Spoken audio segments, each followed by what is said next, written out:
The block on the 300 TDI is very similar in a way to the old 2 1/4. Not much has changed. You can telltale of this is it's the 4 cylinders about the same, the cranks, even the crank that goes in the bottom, it's actually inch-sized crank. Water jacket that goes in here, same as a 2 1/4. In fact, a lot of it shares so much similarity to 2 1/4s, it's unbelievable. But there were a few things that's changed, and one of the things I want to tell you about a little bit is the oil passage, because some people ask me about that. Where does the oil go? How come the bearings got seized and things like that? And I thought, oh, what an interesting thing. And this is why I'm waving this about. I've got the front cover off, and I sort of forgot when I was stripping this engine down, I already took the crank out of it. So I had the front cover off because I couldn't get it out. But I'll cover that on another day. In fact, I think I did it on a video when we replaced the seal. But anyway, the top and bottom of it is this on a 300 TDI. The oil, instead of being pumped up by a pump in the bottom of the oil pan or the sump, the oil pump's on the end of the crank. So that means in the front cover isn't just a housing, it is actually the whole oil pump. This front casting is an oil pump. How do you know that? Well, it's stamped Holborn Eaton on the inside, or Eaton or Holborn, one of the two. And if there's any damage inside that pump, you know, it's scored and worn, you have to buy the whole assembly. Just watch out for that. You can buy the gears, but you can't buy just like a service kit for a pump. It is the whole housing, so just be careful. So the oil is pumped up from the front here, and then it goes through this hole here. And I'm using a piece of shrink wrap, clear shrink, so I don't get it blocked up. And it comes out of here, all right? So from here, the oil goes through the filter, and through the cooler, and into here. Now, this goes into this main passage here, all right? And this main passage goes all the way through the block and comes out here at this end. Now this is where we'll turn the engine upside down a little bit. We'll have a look at some of the drillings.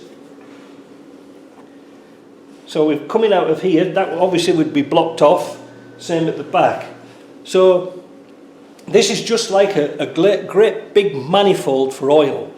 So on your first main bearing here, oil's going to come up through this hole here, and then you can see the difference here, because that also feeds your front camshaft. If you can see this here, when I put that through there, it will come through here. So that's your cam feed for the front. This is why it's most important when you're putting the cam bearings in, they must align properly with the holes. Don't get them offset because you'll block off the oil. So the same goes for all the bearings. Oil goes to that manifold here.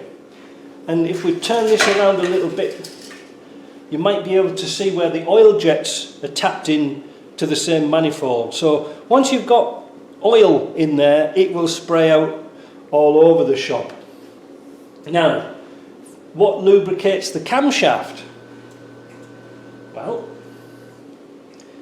the cam bearings at the front are lubricated from the oil passage coming up from the big end, from the main, sorry. But these ones here are lubricated from the same passage, but coming from the top. So there's oil passages from the bottom. So just think of it as a manifold, all right? Now the other thing that's interesting is the oil feed to the cylinder head. And if we look through here, we can see, surprise, surprise, it comes through the camshaft bearing. Now the camshaft, if I can find it, has got a groove in it. Let me go and find it. Here's the camshaft off the 300 TDI. If you notice, there's two grooves in here. This groove here is for the retaining ring, which Land Rover say you've got to replace, but I can't see the point. The second groove is here, is where the oil is coming through this manifold, through this drilling, so the oil can go this way and that way, but this is going to come up through this bottom hole here and come out to the head here. But it also feeds this hole here, which is another little manifold, which feeds all the tappet rollers. So it's quite a very well thought out design, and it doesn't rely on oil splash feed coming from the head down to lubricate all the tappets. Now the tappets aren't hydraulic tappets, but you know the principle's the same. The oil hole on the head is kind of small, it's not all that big, but when you put the gasket on, you will find that the hole is actually restricted. And again, the reason is that you want to restrict that volume of oil going to the head, so you don't pump everything up to the head and then wait for it to all come back down into the block again. So the head has got restricted oil flow. So you, like I say, you don't get it building up around the valves and it's leaking down the valves. So you want good pressure around all your big bearings that's doing stuff here, but at the top it's a little bit restricted. Now a pump only creates flow, it doesn't create pressure. It's the resistance, well not the resistance, but the clearance of the bearings and the bushes, etc., that creates a resistance to the pump, and that creates your pressure.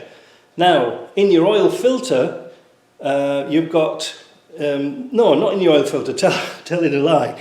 In your oil pump at the front, I was thinking about something completely different there. But in the oil pump, you will have a spring, which is called a relief valve. And if the pressure gets too high, for some strange reason, then it will dump any residual pressure back into the oil pan. So you can maintain a pressure of around 55 pounds. So at 55 pounds, the spring's saying, okay, we've got too much pressure, we'll open up a bit and dump it into the oil pan. And that spring's sort of constantly pulsing up and down, working. Now in this instance we had no oil pressure at all, so the spring wasn't working. Well, we had very limited oil pressure because all the oil was going through the crank and out through the bearing on the little end. So let's spin this round and I'll show you. Just put that down on the deck. So what was happening in our instance with number 3 bearing, the oil was coming out of this hole here, right? And the crank is what's called cross-drilled. So the crank would have holes in it coming, let me come down this way. The crank would have holes in it coming from both sides of the big end, from the mains up until that journal. So when the crank, when the bearing was loose, hammering around inside there, the oil took its path of least resistance right from the oil pump going through all the system, least resistance, no oil pressure. And to make matters worse, even though there was a lot of oil spraying out of there, once that damage is done, it gets very, very quickly worn out, because as the crank's spinning round, all the oil is flying out the outside and it's not lubricating the bearing. So bearings for the big ends can go extremely quickly because of the lack of lubrication, because centrifugal force will force all that oil all over the place, and again you've got no resistance because the bushings aren't tight. In a way, I think it's my memory card on this camera is dumping out, because every few minutes it's cracking out and I forget where I was. Yeah, oil pressure. It's very important for engines, but like I say, any clearance, any excessive clearance will allow the oil to take the path of least resistance and it won't do anything. And the problem is, once you've got low oil pressure in one bearing, it will transfer its way through all the rest of the engine, and there will be a lack of lubrication on some critical bearings, like the main bearings and the other big ends. It's really important. So if you've got an oil pressure problem, it's not always the pump, all right? Just have it checked out with the manual gauge, make sure that's okay. Let me see if I can find another memory card for this camera, and then we'll come back. So you might be wondering about the oil pressure, you know, like when we've got oil pressure and residual oil being squirted out the caps, where does it go? Well, it generally goes back into the sump. But on the rear main bearing, how can the oil get out? How can we guarantee the oil is going to go back into the sump? It could actually come out this way onto the oil seal. Now on the earlier cars this was a little bit of a problem because you had a little bit of residual pressure. There was holes in the cap to let the oil back into the sump, but on the 300 TDI there's actually a drilling that goes through the cap, so that you can have oil at this side but not under pressure, and it will trickle back into the oil pan. So that's sort of the sump, and that's why it's important to have all these seals in here, these T-seals, and I'll show you how we do that to stop them leaking. But oil pressure could actually creep up and come through the sides of here, so it's important to seal these up.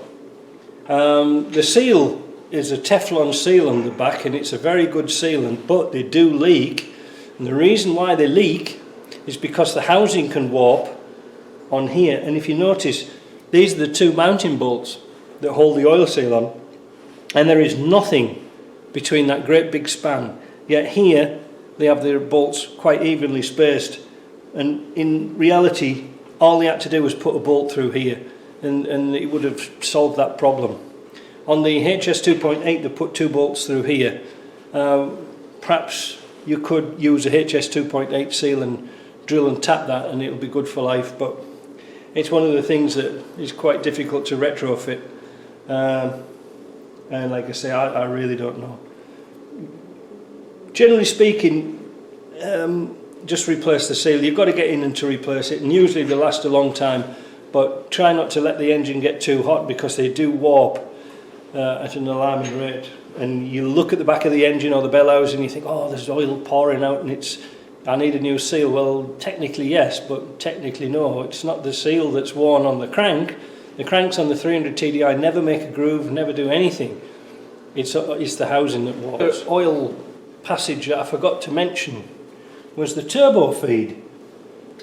There's no drilling on this side, there's no manifold on this side for the turbo feed, so where does it get its oil from? Well, if we push that through, we can find out by this that the manifold, the turbo feed pipe, there is a little drilling in the bottom, and again it's all attached to that big manifold that goes inside. Quite a precision piece of drilling and engineering for a block that was made in the 90s. Not too bad at all. So yeah, I mean the blocks is sort of like the foundations or the backbone of the engine, but it obviously has to be treated with respect. So we're going to clean all this lot up, get it back together again. Parts should be in next week, so we're going to clean it out. We've already given it a steam clean out, but we're going to give it a clean out with some solvent and give it a paint, get all the old gaskets off, give it a paint, and just keep visually checking things, and everything then should go back together quite smoothly. Alright, so this is going to make this Land Rover really better, I hope. So we'll talk to you later.